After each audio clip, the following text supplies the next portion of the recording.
सो hey guys, इस video में बात करेंगे जेएसएम फॉइल्स के बारे में। एक एसएमई कंपनी है, करीबन 400 करोड़ के मार्केट कैप की कंपनी है एंड रिसेंटली नंबर इन्होंने डिलीवर किए। नंबर्स काफी अच्छे हैं, कॉन्टिन्यूसली अच्छे नंबर्स ये लोग डिलीवर कर रहे हैं। तो इनके नंबर्स की बात करेंगे और ओवरऑल एसएमई सेगमेंट के अंदर कैसी अपॉर्चुनिटी है तो उसके बारे में हम लोग बात करेंगे।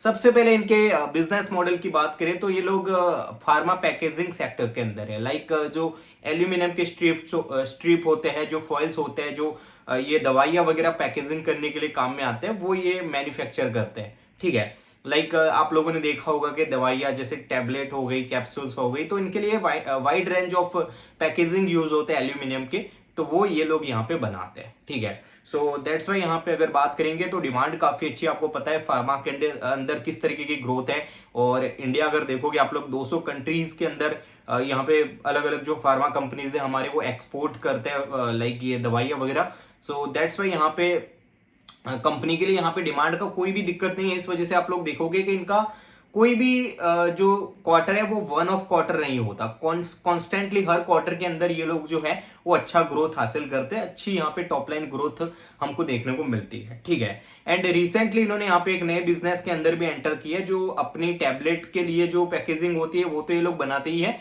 लेकिन उसके साथ साथ जो सिरप होती है, सिरप जैसे यहाँ पे एक मतलब बोतल होती है उसमें पैक होती है, लेकिन उसके ऊपर जो एल्यूमिनियम का यहाँ पे जो टॉप के ऊपर लगता हुआ यहाँ पे कैप है, वो भी बनाने का इन्होंने यहाँ पे अभी रिसेंटली अपना एक यूनिट इन्होंने नया यहाँ पे मतलब ओपन किया है मुंबई के अंदर।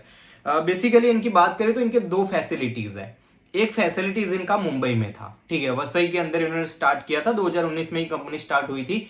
एंड वहाँ इन्होंने यहाँ पे पीक यूटिलाइजेशन पे जब पहुंच गया वहाँ का प्लांट, तो इन्होंने नया प्लांट अभी यहाँ पे अहमदाबाद में ओपन किया है। अब ये नया वाला जो प्लांट है, जिसकी वजह से इनका मार्जिन एक्सपांशन भी हो रहा है और आगे भी हो सकता है, और इस क्वार्टर भी मार्जिन एक्सपांशन हुआ है। किस वजह से हुआ है वो आगे बात करेंगे, लेकिन हुआ इस प्लांट की वजह से। अहमदाबाद में इन्होंने रिसेंटली अपना नया प्लांट यहाँ पे ऑपरेशनल किया है, और इस प्लांट को ये लोग यहाँ पे 40 to 50% पीक मतलब 40 to 50% यूटिलाइजेशन पे ले जाना चाहते इस पूरे फाइनेंशियल ईयर्स के अंदर। ठीक है, तो नया जो इनका ग्रोथ आएगा वो इस प्लांट से आएगा। ये प्लांट यहाँ पे कैटर करेगा न्यू ग्रोथ को। ठीक है, तो ये है, और बाकी वसई से ये लोग स्टार्ट हुए थे। नया फैसिलिटी इन्होंने अहमदाबाद में इन्होंने बनाया, और अभी एक Q4 के बाद यहाँ पे Q1 के अंदर इन्होंने एक और नया यूनिट, नया प्लांट नहीं लेकिन एक नया यूनिट, जो इनका ऑलरेडी मुंबई में एग्जिस्टिंग प्लांट था वहां पे एक नया यूनिट बिठाया इन्होंने, वो एल्यूमिनियम के कैप बनाने के लिए। ठीक है, तो ये कुछ यहाँ पे इनका बिजनेस मॉडल मैंने मोटा मोटा आपको बता दिया।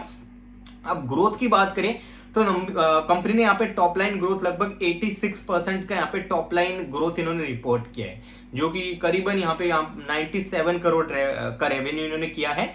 एंड उसके साथ साथ इनके इबिटा मार्जिन भी लगभग 200-300 सॉरी कितने मतलब काफी बेसिस पॉइंट से इनके मार्जिन भी इंप्रूव हुए हैं। बेसिस पॉइंट्स के हिसाब से बात करें तो एग्जैक्टली मैं भूल गया हूँ। ठीक है, लेकिन अच्छा इंप्रूवमेंट यहाँ पे इबिटा मार्जिन के अंदर देखने को मिला है, और पैट मार्जिन भी इनके यहाँ पे अच्छे से जो है वो एक्सपांशन वहां पे देखने को मिला है। एकदम एक्स्ट्रा ऑर्डिनरी नहीं, लेकिन इस बिजनेस के अंदर अगर बात करें दोस्तों, थोड़ा सा बेसिक बिजनेस है। यहाँ पे कॉम्पिटिशन काफी ज्यादा है, तो यहाँ पे आपको मार्जिन ज्यादा नहीं मिलेगी, मतलब प्राइसिंग पावर आपको ज्यादा नहीं मिलेगी। आपको अपनी ऑपरेशनल एफिशिएंसीज को अच्छा करके ही वहां से आप लोग जो है वो मार्जिन को ऑप्टिमाइज कर सकते हो। ठीक है, तो दैट्स वाई अगर देखोगे आप लोग तो जो इनका नया प्लांट है अहमदाबाद वाला, उसकी वजह से इनके मार्जिन एक्सपांशन हो रहे हैं। ठीक है, कैसे हो रहे हैं, तो इनका जो नया प्लांट है वो टेक्नोलॉजी वाइज थोड़ा सा एडवांस्ड है, तो सेम कॉस्ट के साथ ये लोग जो है वो ज्यादा प्रोडक्शन कर रहे हैं, अपने स्केलेबिलिटी को बढ़ा पा रहे हैं। ठीक है, तो ज्यादा स्केल अगर करेंगे सेम कॉस्ट के ऊपर, तो दैट्स वाई इनके जो मार्जिन है वो इंक्रीज हो रहे हैं, मतलब ज्यादा वॉल्यूम प्रोड्यूस कर पा रहे हैं लोग सेम कॉस्ट के ऊपर नए टेक्नोलॉजीज की वजह से। तो वो प्लांट की वजह से इनके मार्जिन जो है वो इंप्रूव हुए हैं, एबिटा मार्जिन भी और पैट मार्जिन भी, और काफी अच्छा एग्जीक्यूट किया है कंपनी ने, क्योंकि इनका सबसे इंपॉर्टेंट रॉ मटेरियल क्या है, वो है एल्यूमिनियम, और एल्यूमिनियम के प्राइजेस पिछले कुछ टाइम से 50 to 60% से इंक्रीज हुए हैं। एंड स्टिल ये लोग अगर मार्जिन भले ही यहाँ पे नया प्लांट आया हो, लेकिन उसके साथ साथ आपके रॉ मटेरियल्स के ऊपर भी तो इतना ज्यादा इंपैक्ट देखने को मिला, लेकिन स्टिल आपने इतने अच्छे नंबर्स डिलीवर किए, मार्जिन भी एक्सपेंशन किया, तो दैट्स लाइक ये बिजनेस के अंदर ऐसा एग्जीक्यूशन ये दर्शाता है कि मैनेजमेंट बहुत अच्छा एग्जीक्यूट कर रहा है। ठीक है, तो नंबर्स की बात करें तो टॉप लाइन 97 करोड़ से ग्रो किया लगभग 86% से, एंड लगभग पैट इनका ऑलमोस्ट 100%, लाइक 98.9% मतलब 99% ऑलमोस्ट 100% से यहाँ पे पैट इन्होंने ग्रो किया है। ठीक है, तो रेवेन्यू है उसके कंपेयर में जब पैट यहाँ पे ज्यादा ग्रो होता है तो ऑपरेटिंग लेवरेज कंपनी को मिला है वो स्केलेबिलिटी की वजह से। ठीक है, एंड दूसरी बात यहाँ पे इन्होंने जो गाइडेंस दिया था दोस्तों यहाँ पे FY26 के Q4 के अंदर, वो FY27 के फुल ईयर बेस पर इन्होंने बोला था। यहाँ पे इन्होंने लगभग 258 करोड़ का रेवेन्यू किया था और 20 करोड़ का पैट किया था I think in FY26 and FY27 के लिए बोला था कि हम लोग जो है वो 400 से 450 करोड़ का रेवेन्यू करेंगे। ठीक है, लगभग 80% के आसपास का रेवेन्यू ग्रोथ का इन्होंने यहाँ पे गाइडेंस दिया था, उसमें से यहाँ पे 97% कर लिया है। अगर 450 करोड़ का भी यहाँ पे अज्यूम करें तो उसका 22% इन्होंने पहले क्वार्टर के अंदर ही कर लिया है। तो डेफिनेटली अब यहाँ पे जो गाइडेंस दिया है 400 450 को, वो डेफिनेटली अचीवेबल लग रहा है और हो सकता है इसको बीट भी कर ले, आउट परफॉर्म भी कर ले ये गाइडेंस को कंपनी। ठीक है, तो वो चीज है। बाकी देखो ओवरऑल कंपनी ने अच्छा किया है, 7.5 करोड़ का इन्होंने यहाँ पे पैट भी किया है। लास्ट फुल ईयर बेस पर इन्होंने लगभग 20 करोड़ का पैट किया था, अभी इसी क्वार्टर के अंदर 7.5 करोड़ का पैट कर लिया, तो दैट्स ऑसम। बस ओनली कंसर्न इज दोस्तों यहाँ पे कि इनके अंदर जो बिजनेस है ना, ये काफी बेसिक बिजनेस है। थोड़े दिन पहले भी मैंने वीडियो बनाया था इसके ऊपर कि ये बिजनेस के अंदर कोई मतलब ऐसा स्पेशलिटी नहीं है। यहाँ पे आप अपने वर्किंग कैपिटल कैसे मैनेज करते हो, और Q4 के अंदर इनके जो कॉल हुए थे वहां पे मैनेजमेंट ने खुद बताया कि हम लोग यहाँ पे हमारे क्रेडिट को कैसे यूज करते हैं। क्रेडिट तो इनको देना ही पड़ेगा क्योंकि फार्मा कंपनीज जो होती है दोस्तों, वो एक्सपोर्ट से रेवेन्यू इनका मैक्सिमम आता है और वो पूरा क्रेडिट रिसीवेबल्स कितने हाई होते हैं उनके, सो दैट्स वाई पूरा मतलब इनको मतलब फार्मा कंपनीज को क्रेडिट पे ही माल देना पड़ेगा। और प्लस ये काफी बेसिक बिजनेस है, कोई भी मैन्युफैक्चर कर सकता है ये चीज। सो दैट्स वाई यहाँ पे दिक्कत क्या है कि प्राइसिंग पावर नहीं है और प्लस क्रेडिट भी आपको देना पड़ता है, तो यहाँ पे वो दिक्कत है। और यहाँ पे दोस्तों क्या है कि बहुत छोटी कंपनी है 400 करोड़ की, और कंपनी खुद कह रही है कि गलत प्लेयर को हमने अगर क्रेडिट दे दिया और हमारे रिसीवेबल्स लॉन्ग टाइम के लिए अगर होल्ड रहे तो हमको दिक्कत भी हो सकती है आने वाले टाइम में। तो ये बिजनेस के अंदर आप अपना वर्किंग कैपिटल कैसे मैनेज करते हो और आपके कस्टमर्स के साथ कैसे रिलेशनशिप है, वो मैटर करता है कि आप इस बिजनेस में कितने सक्सेसफुल होंगे। ठीक है, सो दैट्स वाई यहाँ पे मतलब कस्टमर्स बहुत लिमिटेड, यहाँ पे मतलब कॉन्सेंट्रेशन बहुत ज्यादा होता है एक दो कस्टमर्स के ऊपर। सो वो भी एक रिस्क रहता है। मतलब आपका एक आधा बड़ा कस्टमर चला गया, किसी ने ज्यादा मतलब प्राइसिंग उनको अच्छा दे दिया, क्योंकि ये सारा वॉल्यूम का खेल है।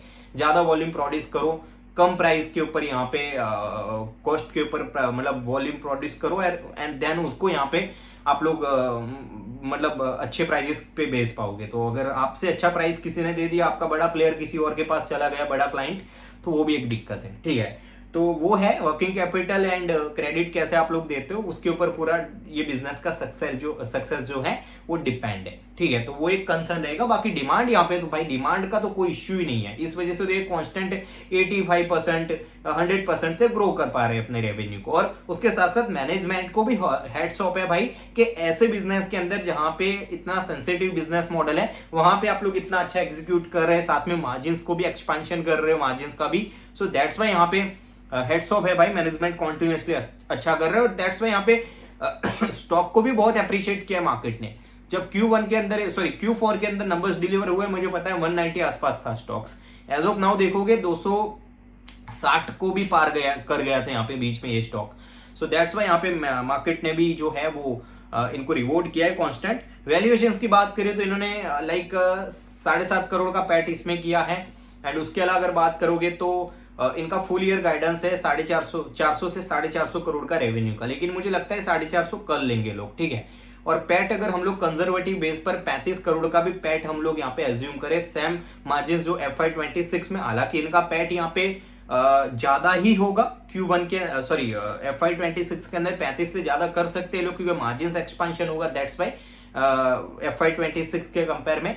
सो हो सकता है यहाँ पे ये लोग 35 से ऊपर कर ले, लेकिन हमको जब वैल्यूएशंस करते हैं तो कंजर्वेटिव बेस पे वैल्यूएशंस रखने हैं। तो 35 करोड़ का पैट अगर हम लोग यहाँ पे एज्यूम करें तो इनका forward P for the FY27 यहाँ पे निकल के आता है, लाइक फॉरवर्ड पी इनका निकल के आता है 11 का पी फॉर द लाइक 80% का ग्रोथ। That's awesome. ठीक है, 400 करोड़ का इनका मार्केट कैप है, 35 करोड़ का यहाँ पे इनका अगर हम लोग अज्यूम करें यहाँ पे पैट, तो भाई 10-11 का पी निकल के आता है। लेकिन दैट्स वही है भाई, बिजनेस मॉडल थोड़ा सा सेंसिटिव एंड बेसिक है, तो मार्केट ज्यादा प्रीमियम वैल्यूएशंस देगा आगे नहीं, वो तो मार्केट को ही पता है। एंड कोई भी रिकमेंडेशन नहीं है, मेरे व्यूज सिर्फ आपके साथ शेयर कर रहा हूँ। और मैं कह रहा हूँ कि कंसर्न वाला बिजनेस मॉडल है, ये सब इश्यूज है, बेसिक बिजनेस मॉडल है, इसका मतलब ये नहीं कि स्टॉक पैसा नहीं बनाएगा। मेरे को इंटरेस्ट कम है एंड मैं ऐसे रिस्की बिजनेसेस के अंदर इन्वेस्ट करना पसंद नहीं करता। लेकिन क्या पता कल को दिन यहाँ पे जेएसएम फॉइल मल्टीबैगर भी बन जाए, ठीक है। और पैसा बनाया ही भाई 190 पे भी,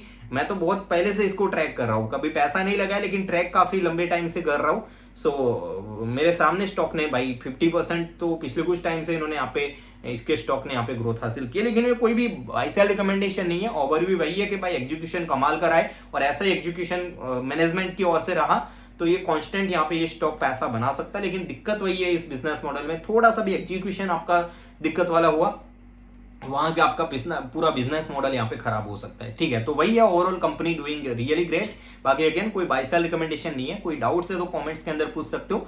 बाकी आज यहाँ पे टीवीएस मोटर्स एंड बजाज के भी अच्छे नंबर्स आए हैं, तो ऑटो सेक्टर को भी ओवरऑल हम लोग डिस्कस करेंगे आने वाले वीडियोस के अंदर। बाकी कोई डाउट है तो कमेंट्स बॉक्स में पूछ सकते हो और सब्सक्राइब कर लीजिएगा चैनल को। Thanks for the watching.